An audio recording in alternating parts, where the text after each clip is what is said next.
Salut, le premier trimestre est terminé. Et maintenant, voici comment faire ton bilan sans te décourager. 1.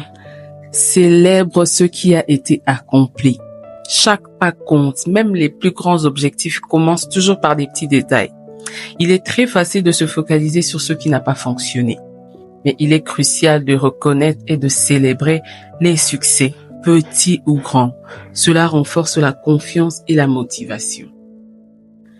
2. Identifie tes objectifs du départ et mesure ta progression. Tu avais sûrement ta liste d'objectifs, alors reprends cette liste, commence à cocher ce qui a été fait, ça t'aidera à faire une comparaison et surtout réévalue tes objectifs pour voir s'ils sont pertinents ou s'ils ont besoin d'être ajustés. Mesurer ta progression te permettra de savoir où tu en es, si réellement tu as avancé ou non.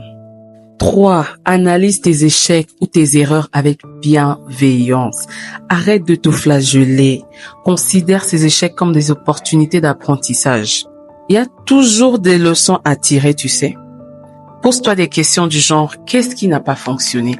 Qu'est-ce que je dois ajuster? Qu'est-ce que je dois mieux faire? 4. Fais le point sur tes habitudes. Tes habitudes actuelles te soutiennent ou te freinent dans tes objectifs? Les habitudes ont un impact considérable sur nos résultats.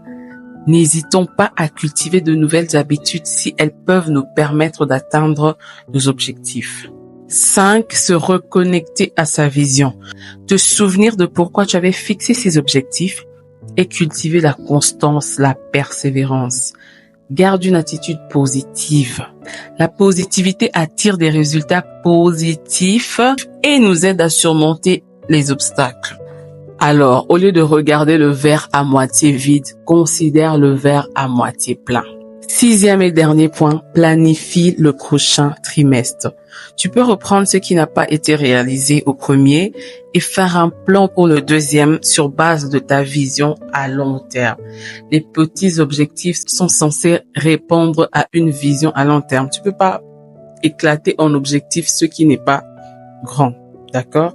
Tu peux faire un objectif sur 5 ans, j'espère que tu l'as fait quand on a commencé l'année. Sur 5 ans, peut-être sur une année ou sur 10 ans, c'est sur base de ça que tu vas éclater tout ça en petits objectifs, en année, en trimestre, en mois, en semaine et en jours. J'espère que ce contenu t'a parlé, t'a enrichi, t'a informé.